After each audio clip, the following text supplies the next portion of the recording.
باللہ من الشیطان الرجیم بسم اللہ الرحمن الرحیم والمحصنات من النساء الا ما ملکت ایمانکم کتاب اللہ علیکم وَأُحِلَّ لَكُم مَّا وَرَاءَ ذَلِكُمْ أَن تَبْتَغُوا بِأَمْوَالِكُم مُحْسِنِينَ غَيْرَ مُسَافِحِينَ صدق اللہ العظیم۔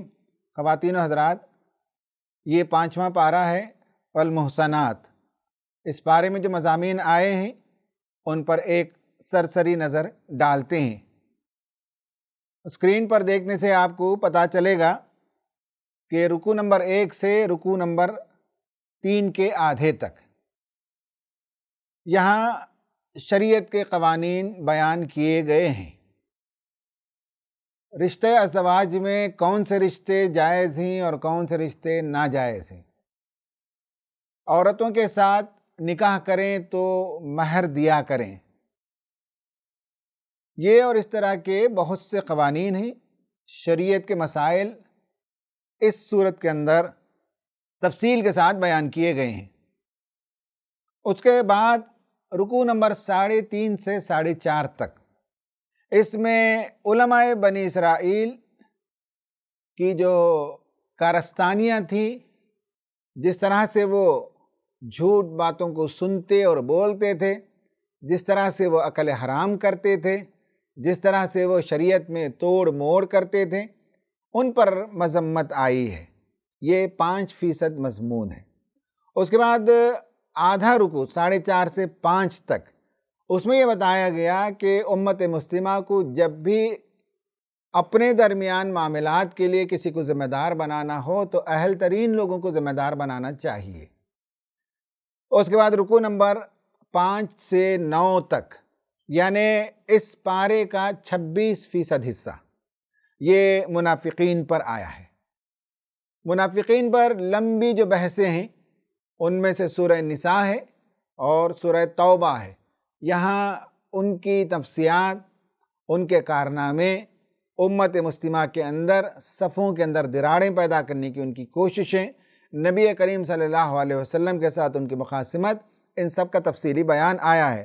پھر رکوع نمبر 10 سے 13 3 رکوع میں پھر مسلسل شریعت کے احکام آئے ہیں، اور اس میں جنگوں کے کیا احکام ہوں گے، دشمنوں کے ساتھ کیسے سلوک کیا جائے گا، اور جو قومیں جن کے ساتھ معاہدہ ہے اور وہ قومیں جن کے ساتھ معاہدہ نہیں ہے، ان کے درمیان جب اڑپ جھڑپ ہو جائے اور ان میں کسی کا قتل ہو جائے تو قتل خطا کیا ہے، قتل عمد کیا ہے، اس کا بیان آیا ہے۔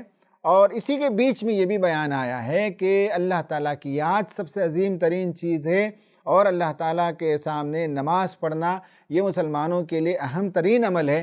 یہاں تک کہ جنگ میں بھی اسلحہ کے ساتھ بھی نماز ہونی چاہیے، نماز خوف، اور اس کی ترکیب بیان کی گئی کہ وہ پوری مکمل نماز نہیں ہوگی، امیر ایک ہوگا لیکن 2 ٹکڑیوں میں نماز ادا کی جائے گی، اس کی تفصیلات بیان کی گئی ہیں۔ رکوع نمبر 14 سے 14.5 یہ ایک بہت ہی اسپیشل مضمون ہے، اور یہ اس پارے کا 3% مضمون ہے، اور وہ ہے شیطان پر۔ شیطان کس طرح سے لوگوں کا جب سرپرست بن جاتا ہے تو انہیں گمراہ کرتا ہے، انہیں آرزوؤں میں، تمناؤں میں، سپرسٹیشنز میں مبتلا کرتا ہے، انہیں تہذیب کے نام پر گمراہ کرتا ہے، انہیں مذہب کے نام پر گمراہ کرتا ہے، انہیں خواہشات کے نام پر گمراہ کرتا ہے۔ وہ قتل اولاد جیسے کبیرہ گناہوں کا ارتکاب کرتے ہیں، اور شیطان کی جو اتباع کرتے ہیں وہ بہت دور بھٹکا کر انہیں لے چلا جاتا ہے۔ لہٰذا شیطان کو ہمیشہ اپنا دشمن مانو، یہ مضمون آیا ہے۔ اس کے بعد 14.5 سے 15 اس میں یہ بیان کیا گیا ہے کہ مسلمان اس دنیا میں بھی اچھی زندگی پائے گا بشرطے کہ ہو وہ مومن، مرد ہو کہ عورت ہو، فَلَنُحْيِيَنَّهُ حَيَاةً طَيِّبَةً۔ اچھی دنیا کی زندگی یہ اسلام کی تعلیمات کے خلاف نہیں ہے، جیسا کہ عام طور پر تصور کر لیا گیا ہے۔ یہاں بھی اچھی زندگی ملے گی، اور آخرت میں جنت کی ابدی لازوال نعمتوں کی زندگی ملے گی۔ رکوع نمبر 15 اور 16 اگین پھر شریعت کے قوانین بیان کیے گئے ہیں۔ رکوع نمبر 17 اور 17.5 میں بتایا گیا ہے کہ تمہاری جو منصبی ذمہ داری ہے وہ انصاف کے لیے کھڑے ہونا ہے اور دنیا میں انصاف کی گواہی دینا ہے۔ اور 17.5 سے رکوع نمبر 19 تک پھر اگین منافقین کا ذکر آیا ہے۔ اب آپ ایک اور مرتبہ اسکرین کو دیکھیے تو معلوم ہوگا کہ 50% مضمون شریعت کا ہے اور 39% مضمون منافقین کا ہے اور 11% مضمون دیگر باتیں جس میں آئی ہیں۔ یہ پورا پارہ گویا کہ 2 بڑے مضامین پر مشتمل ہے، شریعت کے قوانین پر اور منافقین کے کردار پر۔ خواتین و حضرات، اب ہم آتے ہیں آج کا اہم سبق نمبر 1، اور رمضان المبارک میں جو ہم چلے آ رہے ہیں ترتیب کے ساتھ، اس میں لیسن نمبر 9، سبق نمبر 9، وہ ہے اللہ تبارک و تعالیٰ نے مردوں کو عورتوں پر قوام بنایا۔ کیوں بنایا؟ اس کے پیچھے کیا عوامل کار فرما ہیں؟ اس کی حکمتوں کو سمجھنے کی ہم کوشش کریں گے۔ ہماری سمجھ میں آئے یا نہ آئے، اللہ تعالیٰ کا فیصلہ اٹل ہے، اس کا قانون اٹل ہے، اس کی مشیت غالب ہے، اس کی حکمت پختہ ہے۔ یہ پہلا مضمون ہے آج، الرجال قوامون علی النساء۔ اللہ تبارک و تعالیٰ نے مردوں کو قوام بنایا عورتوں پر۔ یہ آیت نمبر 34 کے اندر یہ مضمون آیا ہے۔ الرجال قوامون علی النساء بما فضل اللہ بعضهم علی بعض وبما انفقوا من اموالہم۔ پہلی بات یہ دیکھ لیجئے کہ اللہ تعالیٰ نے مردوں کو عورتوں پر قوام بنایا۔ القیم کہتے ہیں کسی جماعت اور تنظیم کو کھڑے رکھنے والا شخص، اسے ایکٹیو رکھنے والا شخص، اس میں جو فیصلے ہوتی ہیں انہیں نافذ کرنے والا شخص، گویا کہ وہ روح رواں ہوتا ہے۔ تنظیم کی زندگی کی گارنٹی اس میں ہے۔ صحت مند خطوط پر کوئی تنظیم اس وقت چلے گی، فیصلے اس وقت نافذ ہوں گے جب اس میں کوئی نافذ کرنے والا موجود ہو، قیم کوئی موجود ہو جو تنظیمی فیصلوں کو کھڑا کر رکھ سکے، تنظیمی حیت کو کھڑا کر رکھ سکے۔ اسی لفظ قیم سے قوام اور بنا ہے قیام، یہ دونوں مبالغے کا صیغہ ہے، یعنی بہت ہی احسن طریقے سے کسی انسٹیٹیوشن کو چلانا، مینٹین کرنا اور باقی رکھنا، یہ جس کی ذمہ داری ہے اسے قوام کہا جاتا ہے۔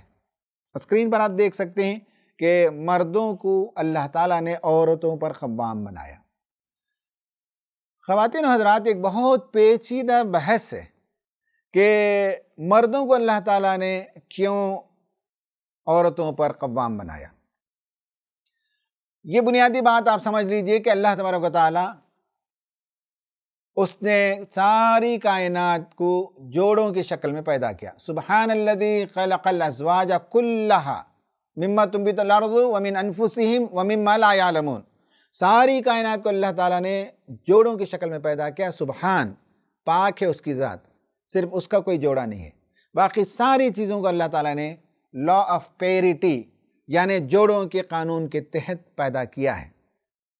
مرد کو بھی اس نے پیدا کیا، عورت کو بھی اس نے پیدا کیا۔ سید حسین نصر ایک بہت بڑے فلاسفر ہیں اور وہ امریکہ میں رہتے ہیں۔ ان کی کتاب ہے traditional Islam in the modern world. اس کتاب میں انہوں نے لکھا ہے کہ God refers to his creating mankind in pairs in 2 different forms as both man and woman. God is himself the creator of both man and woman. And whatever ensues from the distinction between the 2 sexes must be related to his wisdom and providence. اللہ تعالیٰ نے مرد کو بھی پیدا کیا، عورت کو پیدا کیا۔ آپ دونوں میں کوئی فرق دیکھتے ہیں تو وہ خدا کی حکمت اور خدا کی ربوبیت کی نشانی ہے، اس کو اسی کی طرف موڑنا چاہیے۔ خدا نے بنایا ہے تو خدا بہتر جانتا ہے، وہ حکیم بھی ہے، وہ رب بھی ہے۔ اس نے مردوں اور عورتوں کے درمیان فرق کے ساتھ پیدا کیا ہے۔ مرد اور عورت صرف فزیولوجی میں ہی مختلف نہیں ہیں بلکہ سائیکالوجیکلی بھی ڈیفرنٹ ہیں۔ اس اسکرین پر دیکھیے، مرد اور عورت بعض معاملات میں بالکل ایکول ہیں، بحیثیت انسان دونوں برابر ہیں، دونوں کے حقوق برابر ہیں، دونوں کے لیے یکساں اجر ہے، رائٹس اینڈ ریوارڈز میں دونوں ایکول ہیں، لیکن سائیکالوجی اینڈ فزیولوجی میں دونوں ڈیفرنٹ نہیں ہیں۔ اللہ نے جب پیر بنایا تو پیر میں دونوں کو آئیڈینٹیکل نہیں بنایا، آئیڈینٹیکل بنتے ہیں تو پیر ہوتے ہی نہیں، پیر جب ہوتے ہیں تو دونوں میں کچھ فرق ہوتا ہے، دونوں میں ایسا فرق ہوتا ہے کہ ایک دوسرے کی تمنا ایک ہوتی ہے، اور دونوں ملے بغیر زندگی کے اندر کوئی رنگ پیدا نہیں ہوتا، حسن پیدا نہیں ہوتا، زندگی کا کاروبار نہیں چلتا۔ تو فرق بھی ہے، اور ایسا فرق ہے جو ایک دوسرے کی کمی اور ضرورت کو پورا کرنے والے ہیں۔ اب آپ دیکھ سکتے ہیں کہ مرد کو اللہ تعالیٰ نے فزیولوجیکلی جو ہے مونڈھے چوڑے دیا، اس کی ذمہ داری کچھ اور ہے، معاشی ذمہ داری اور خاندان کا بوجھ وہ اٹھاتا ہے، اور عورت کا وائڈر ہپ یہ بتاتا ہے کہ she has been created for motherhood, وہ امومت کے لیے پیدا کی گئی ہے، یعنی ماں بننے کے لیے بنائی گئی ہے۔ She has been hard wired to be exploited by the child, اس کی نفسیاتی ساخت، ذہن کی ساخت ایسی ہے کہ بچہ، انسانی بچہ 2 سال تک کم سے کم مستقل مطالبہ کرتے رہتا ہے، اور ماں اس کے مطالبوں کو پورا کرتے رہتی ہے، وہ ایکسپلائٹ کرتا ہے، ماں اس کی ضرورتوں کو پورا کر کے خوش ہوتی ہے۔ یہ ایکسپلائٹیشن ماں اور بچے کا رشتہ ہے، کسی اور کو یہ جائز نہیں ہے کہ عورت کے ان جذبات کو ایکسپلائٹ کرے۔ تو یہ ٹیکنیکل ورڈ ہے کہ she has been hard wired to be exploited by the child. اگر بچہ روئے رات کے 12 بجے بھی تو ماں نہیں کہہ سکتی کہ رات کے 12 بجے تم خاموش ہو جاؤ۔ بچہ اگر رات میں بستر گیلا ہونے پر روتا ہے تو ماں پہلے اسے اٹینڈ کرتی ہے، ماں کسی کام میں رہتی ہے، بچہ بھوک کے لیے روئے تو ماں پہلے اسے اٹینڈ کرتی ہے۔ گویا کہ بچے کی ہر ضرورت کی تکمیل کے لیے وہ ہر آن تیار رہتی ہے۔ اللہ تعالیٰ نے سماج کے اندر ایکویلیبریم ایسا ہی پیدا کیا کہ مرد جو ہے وہ کچھ معاشی بوجھ اور خاندان کا بوجھ اور ڈیفنس کا کام کرتا ہے، اور عورت گھر کے اندر بچوں کی پرورش میں اہم کردار ادا کرتی ہے۔ باپ اگر سورج ہے تو ماں چاند ہے، باپ اگر تیز دھوپ ہے تو ماں گھنی چھاؤں ہے۔ یہ دونوں ہی کے ساتھ تو زندگی بنتی ہے۔ اللہ تعالیٰ نے دونوں کو ایسے ہی پیدا کیا ہے۔ الرجال قوامون علی النساء میں یہ بات بھی یاد رہے کہ زندگی کے عام امور کے لیے یہ آیت کا ٹکڑا ہے، یہ میاں بیوی کا رشتے سے متعلق نہیں ہے۔ الرجال اور نساء جب لفظ آیا ہے تو بحیثیت جینڈر اللہ تبارک و تعالیٰ نے مردوں کو بعض کاموں کے لیے تیار کیا، یہ اس کی حکمت ہے۔ وہ یہ ہے کہ مرد کے اندر وہ تمام معاملات، گریٹر جوڈیشیس پروڈنس، اس کے اندر جو ہے وہ معاملات کو چلانے کے لیے جو حکمت، جو دانش مندی اور جو عقل مندی چاہیے، مان لیجئے کہ سیاست کا معاملہ ہے، جنگ و جدال کا معاملہ ہے، معاشی امور ہیں، اس طرح کے امور کے لیے مرد بہتر طور پر ایشوز کو ہینڈل کر سکتا ہے۔ Braver, capable for strenuous task, مرد کے اندر اللہ تعالیٰ نے شجاعت اور ہمت دی ہے، اور وہ مقابلہ کر سکتا ہے مصیبتوں کا، آفتوں کا، دشمنوں کا مقابلہ کرنے کی زیادہ بہتر صلاحیت ہے۔ اس لیے وائی قوام، کیوں اللہ تعالیٰ نے قوام بنایا؟ اور spends wealth on women dower and maintenance, اور مرد کے بارے میں یہ بھی بتایا کہ وہ چونکہ خرچ کرتا ہے اس لیے اسے اللہ تعالیٰ نے قوام بنایا۔ یہ گھریلو زندگی کے بارے میں ہے۔ تو اس طرح سے اللہ تعالیٰ نے مردوں کو قوام بنایا۔ اتھارٹی ایز اے گروپ اللہ تعالیٰ نے مرد کو دیا۔ مرد حکمرانی کے کام بہتر طور پر انجام دیتا ہے، عدالت میں فیصلہ کرنے کے لیے زیادہ غور و فکر چاہیے، جذبات سے مغلوب ہوئے بغیر اس میں عورت کے بنسبت مرد زیادہ صلاحیت رکھتا ہے۔ اسی طرح سے قوموں کے درمیان، ممالک کے درمیان اختلاف ہو جائے، جھگڑے ہو جائیں، جنگ و جدال کی نوبت آ جائے تو مرد جو ہے وہ بیٹر کیپیبلٹی رکھتے ہیں، بہتر صلاحیت رکھتے ہیں حالات کو ڈیل کرنے کے لیے۔ یہ پہلی بات ہے الرجال قوامون علی النساء۔ اس کے بعد اللہ تبارک و تعالیٰ نے فرمایا گھریلو زندگی میں مرد اور عورت کا جو رشتہ ہے فالصالحات قانتات حافظات للغیب بما حفظ اللہ، وہ یہ ہے کہ عورتوں کے اندر اللہ تبارک و تعالیٰ نے فرمایا 4 صفات کا ہونا ضروری ہے۔ نمبر 1 یہ ہے کہ اچھی جو عورت ہوتی ہے وہ اچھی وائف بھی ہوتی ہے۔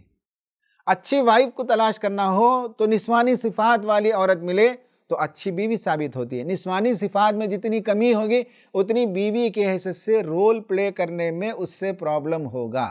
نسوانی صفات جتنی زیادہ ہوگی اتنی زیادہ عورت بہت اچھی ثابت ہوگی گھر میں بحیثیت وائف۔ دوسرا ہے کہ اوبیڈینٹ، وہ فرما بردار ہوتی ہے۔ اس میں یہ بات یاد رکھ لیجئے کہ فرمانبرداری سے مراد بیڈ روم افیئرس میں فرمانبرداری ہے۔ یہ بہت امپورٹنٹ ہے جسے لوگ مس کر جاتے ہیں۔ اللہ تعالیٰ نے ایسے ہی بنایا لِتَسْكُنُوا إِلَيْهَا، اس کے پاس مرد سکون کے لیے جاتا ہے، تو عورت کو چاہیے کہ اس معاملے میں وہ اوبیڈینٹ رہے۔ تیسرا یہ ہے کہ وہ لائل ہونا چاہیے، اس کا دل کہیں اور نہیں ہونا چاہیے، وہ محبت کی پینگیں کسی اور طرف نہیں بڑھانی چاہیے۔ یہ اگر ہوتا ہے تو قرآن نے آگے لفظ استعمال کیا وَاللَّاتِي تَخَافُونَ نُشُوزَهُنَّ، نشوز کا اگر تمہیں خطرہ ہو۔ نشوز کے لیے لوگوں نے عموماً نافرمانی کا ترجمہ کیا ہے، نہیں، نشوز سے مراد وہ کام، نشوز کہتے ہیں کسی ایسے بلند جگہ کھڑے ہونا جہاں چاروں طرف سے لوگ اسے دیکھ سکیں، یعنی عورت سے کوئی ایسا کام سرزد ہونا جس کے نتیجے میں خاندان کے انسٹیٹیوشن کو خطرہ لاحق ہو جائے، خاندان کا انسٹیٹیوشن ٹوٹنے کے کگار پر آ جائے، کوئی ایسا کام وہ اگر کرے، یہ ہے نشوز۔ یہ نشوز وہ کرے تو اس کے بعد کہا گیا فَعِذُوهُنَّ وَاهْجُرُوهُنَّ فِي الْمَضَاجِعِ وَاضْرِبُوهُنَّ، یہ سٹیپس بتائے گئے۔ تو اوبیڈینٹ کا مطلب یہ ہے کہ بیڈ روم افیئرس میں بہت اوبیڈینٹ ہو، اور اس کے بعد فرمایا گیا جب وہ سامنے ہو تو اوبیڈینٹ، جب شوہر غیر حاضر ہو تو لائل ہونا چاہیے۔ اسکرین پر آپ دیکھیے قرآن نے کہا اس کے لیے کہ حافظات للغیب بما حفظ اللہ، غیب میں، شوہر کے غیاب میں وہ حفاظت کرنے والی ہوتی ہے، عصمت کی حفاظت۔ شوہر کے لیے اس نے اپنے آپ کو وقف کیا ہے، اس کے علاوہ کسی اور کی طرف وہ اپنا دل نہیں دے سکتی۔ اس لیے اللہ تعالیٰ نے مرد کو جو قوامیت عطا کی ہے اور مرد اس پر خرچ کرتا ہے، خاندان کو چلاتا ہے، معاشی بوجھ اٹھاتا ہے، گھر کی حفاظت اور نگہداشت کرتا ہے، یہ سب کاموں کے عوض میں عورت جو ہے اس سے جو چیز مطلوبہ رول ہے وہ یہ ہے کہ بیڈ روم افیئرس میں وہ تسکین فراہم کرنے والی جب شوہر موجود ہو، جب شوہر موجود نہیں ہو تو اس کی حفاظت کرنے والی، اور guard their interest in their absence. نہ صرف یہ کہ عصمت کی حفاظت، بلکہ شوہر اور گھر کے امور میں جو مینٹینر ہے، جو چیف ایگزیکٹو آفیسر ہے، جو قوام ہے، اس کی جو قوانین ہیں، اس قوانین کے مطابق گھر کے انسٹیٹیوشن کو چلانا عورت کی ذمہ داری ہے۔ یہ چار کام، یہ چار باتیں اچھی بیوی کے سلسلے میں آئی ہیں۔ یہ کیوں فرق کیا گیا ہے آپ اسکرین پہ دیکھ سکتے ہیں۔ بتایا گیا ہے کہ قرآن نے یہ فرق بتایا، ابھی میں نے جس کا تذکرہ کیا، نبی کریم صلی اللہ علیہ وسلم کا عمل بتاتا ہے کہ اللہ کے رسول صلی اللہ علیہ وسلم نے عورتوں کو بہت اونچا اٹھایا، بہت اونچا مقام دیا، اور معاشی ذمہ داری اور دیگر سرگرمیوں میں وہ حصہ لینے لگیں، وہ سماج کا ایکٹیو پارٹ بن گئیں، اور اہم ترین جز کو معطل کر کے کوئی معاشرہ ترقی نہیں کر سکتا۔ لیکن رسول اللہ نے گورنرز نہیں بنایا، رسول اللہ نے انہیں کمبیٹنٹ، جتنی جنگیں ہوئی ان میں انہیں کمبیٹنٹ کی حیثیت سے رول پلے کرنے کے لیے نہیں کہا۔ وہ دوسرا کام ضرور میدان جنگ میں انجام دیتی تھیں، بہت سے کام وہ کرتی تھیں، لیکن یہ ہے کہ کمبیٹنٹ کی حیثیت سے ان کا رول نہیں ہوتا تھا۔ اور جوڈیشل پوسٹ پر جہاں قضاوت کا کام ہوتا ہے وہاں بھی اللہ کے رسول صلی اللہ علیہ وسلم نے تعین نہیں کیا۔ باقی تمام امور میں کہیں ان کے لیے ممانعت نہیں ہے۔ نبی کریم صلی اللہ علیہ وسلم کی زندگی میں معلوم ہوتا ہے کہ عورتیں ٹریڈ میں حصہ لیتی تھیں، ٹیچنگ میں حصہ لیتی تھیں، لرننگ میں حصہ لیتی تھیں، نرسنگ میں حصہ لیتی تھیں، اور میڈیکل پروفیشن میں حصہ لیتی تھیں۔ زندگی کے تمام حصوں میں وہ ایکٹیو پارٹیسپیشن کر سکتی ہیں۔ بعض امور وہ ہیں جن کے بارے میں خیال ہے کہ مرد بہتر جو ہے وہ ذمہ داری نبھاتا ہے، یہ ہم کو سمجھنا چاہیے۔ اس کی وجہ یہ کہ اللہ تعالیٰ کی مشیت، اللہ تعالیٰ کی ربوبیت اور اللہ تعالیٰ کی حکمت یہی چاہتی ہے، اس لیے اس نے الرجال قوامون علی النساء فرمایا ہے۔ خواتین و حضرات، یہ ایک لیسن ختم ہوا۔ اب ہم دوسرے لیسن پر آتے ہیں آج کے، وہ یہ ہے کہ امانت اہل ترین لوگوں کے حوالے کرو، یعنی یہ ہے کہ render trust to the capable, یہ دوسرا حکم ہے۔ قرآن میں اللہ تبارک و تعالیٰ نے فرمایا ان اللہ یأمرکم ان تؤدوا الامانات الی اہلیہا۔ قرآن کی یہ ایک اہم ترین آیت ہے، اور اسی ایک آیت کو لے کر امام ابن تیمیہ نے ایک پوری مکمل کتاب لکھی ہے۔ الگ الگ زبانوں میں، عربی میں، انگلش میں، اردو میں، الگ الگ نام سے اس کے ترجمے شائع ہوئے ہیں۔ اسکرین پر آپ دیکھ سکتے ہیں دی پولیٹیکل شریعہ کے نام سے کتاب ہے، اسی آیت کی پوری تفصیل ہے۔ اسلامی سیاست کا ترجمہ بھی ہے، اور شریعہ حکومت کے نام سے بھی اس کا ترجمہ ہے، الگ الگ پبلشرز نے شائع کی ہیں۔ اس ایک آیت کی مکمل تفصیل بیان کی ہے امام ابن تیمیہ رحمۃ اللہ علیہ نے۔ اس کا مطالعہ کرنے سے پتہ چلے گا کہ امت میں اس پر آج عمل ہو رہا ہے کہ نہیں ہو رہا ہے۔ اگر نہیں ہو رہا ہے تو اس کی طرف مراجعات کرنے کی ضرورت ہے۔ یہ آیت نمبر 58 ہے۔ اس میں اللہ تعالیٰ نے امت کو ایک اہم بات کی نصیحت کی، وہ یہ ہے کہ اجتماعی زندگی جب امت گزارتی ہے تو بہت سے مرحلے آتے ہیں۔ ان مرحلوں میں گروپس بنائے جاتے ہیں اور گروپس میں ذمہ داریاں تقسیم کی جاتی ہیں۔ جب ذمہ داری تقسیم کی جائے تو اس وقت چاہیے کہ انصاف کی بنیاد پر، صلاحیت کی بنیاد پر جو اہل ترین لوگ ہیں انہیں ذمہ داری دی جائے۔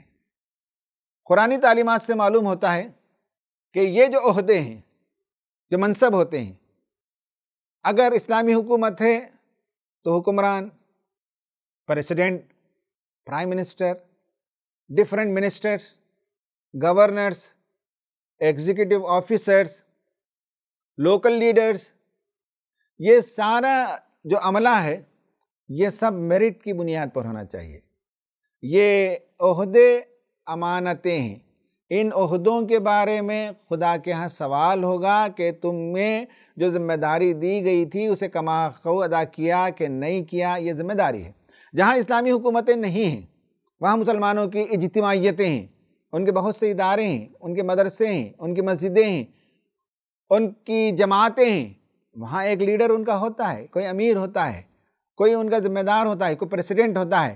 یہ سب عہدے اور منصب امانتیں ہیں اور یہ امانتوں کے بارے میں سوال کیا جائے گا۔ لوگوں کو اس کا احساس ہونا چاہیے۔ لوگ اسے عہدہ سمجھتے ہیں، منصب سمجھتے ہیں، اس کے ساتھ اس کی جو ذمہ داری ہے اسے نہیں سمجھتے، اس کے ساتھ جو نزاکت وابستہ ہے اسے نہیں سمجھتے، اس کے ساتھ جو مسئولیت وابستہ ہے اسے نہیں سمجھتے۔ اس لیے اس کے لیے دوڑ دھوپ کرتے ہیں، اس کے لیے سیاست کرتے ہیں، اس کے لیے لابینگ کرتے ہیں کہ کسی طرح سے وہ عہدہ اور منصب مل جائے۔ اور مل جاتا ہے تو کوئی بڑا کارنامہ انجام نہیں دیتے بلکہ براجمان ہو کر بیٹھ جاتے ہیں۔ کہا کہ یہ امانتیں ہیں۔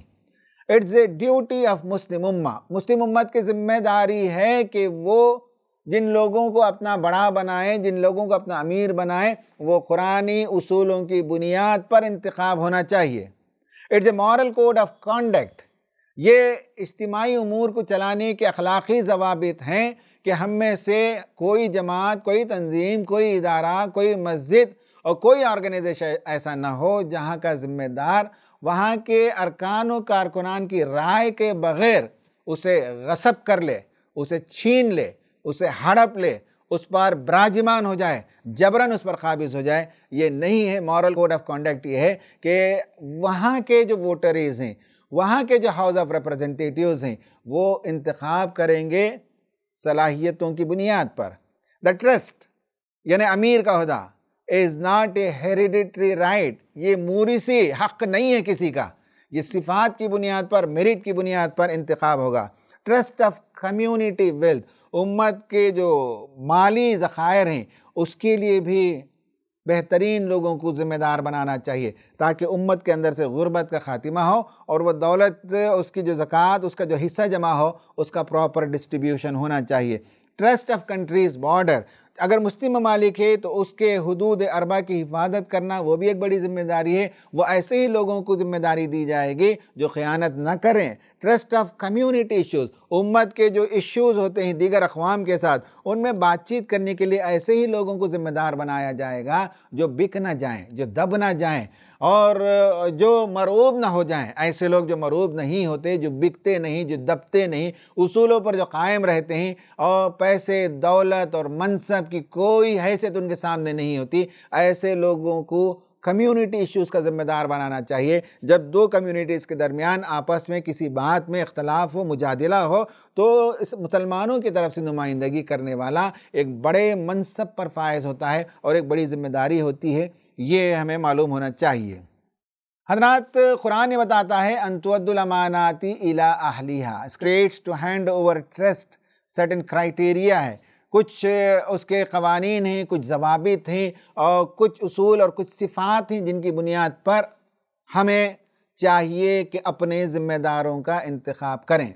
ہم جس جماعت سے بھی متعلق ہوں، جس ادارے سے بھی تعلق رکھتے ہوں، جس تنظیم سے بھی وابستہ ہوں، جس مسجد اور اس کی کمیٹی سے بھی وابستہ ہوں، ہم چھوٹے بڑے کسی بھی اداروں میں جہاں ہوں امت کے کام کے لیے، وہاں یہ کرنا چاہیے کہ جس آدمی کو ذمہ دار بنایا جائے وہ نالجبل پرسن ہونا چاہیے، قرآن و سنت کا علم رکھنے والا ہو، تبھی تو وہ ہماری رہنمائی کرے گا، تبھی تو وہ صحیح رہنما ثابت ہوگا اور قرآن و سنت سے ہمارے لیے راستہ نکالے گا گیون سچویشن میں۔ اس کے اندر تقوی ہونا چاہیے، خدا خوفی ہو تو پھر کسی طاقت کے سامنے وہ ڈرے گا نہیں، کسی کے آگے وہ جھکے گا نہیں اور کسی کے ساتھ وہ کمپرومائز نہیں کرے گا۔ تقوی ایک اہم ترین صفت ہے۔ فرمنس آف اوپینین، رائے پختہ ہونی چاہیے، سوچ سمجھ کر رائے بنانے والا، اور وہ رائے جب بنائی جاتی ہے تو اس وقت مشورہ لینے والا ہو، شورائیت جس کا مزاج ہو، لوگوں سے مشورہ لے سکتا ہو، جو کمپیٹنٹ لوگ ہیں ان سے بات پوچھیں اور اس کے بعد جب کوئی فیصلہ لے تو اس پر قائم رہے، فیصلے کو بدلنے والا نہ ہو، یہ اس کے اندر صفت ہونی چاہیے۔ انڈرسٹینڈنگ آف افیئرز، دنیا میں کیا ہو رہا ہے، ملک میں کیا ہو رہا ہے، کیا قوانین پاس ہو رہے ہیں، آگے کیا ہونے والا ہے، ان تمام سچویشنز کا اسے ادراک ہونا چاہیے، معاملہ فہم اسے ہونا چاہیے۔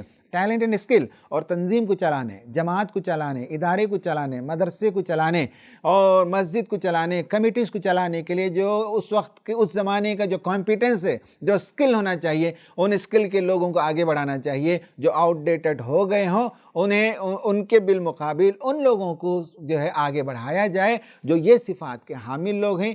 عمر اس میں کوئی ممانعت نہیں ہے، خاندان سے چلے آنا یہ کوئی ضروری نہیں ہے، بلکہ صفات کی بنیاد پر عہدے اور منصب دیے جانے چاہیے۔ ہمارے ہاں کیا ہوتا ہے، ہمارے ماحول میں وہ یہ ہے کہ خاندان اور حسب نسب کی بنیاد پر ہم ذمہ داریاں دیتے ہیں، عہدے اور منصب بانٹتے ہیں۔ ہم دولت مند آدمی کو دیکھ کر کسی ادارے کا ذمہ دار بنا دیتے ہیں۔ ہم منی پاور اینڈ مسل پاور، ان چیزوں کا بھی لحاظ رکھتے ہیں جس کا لحاظ نہیں رکھنا چاہیے۔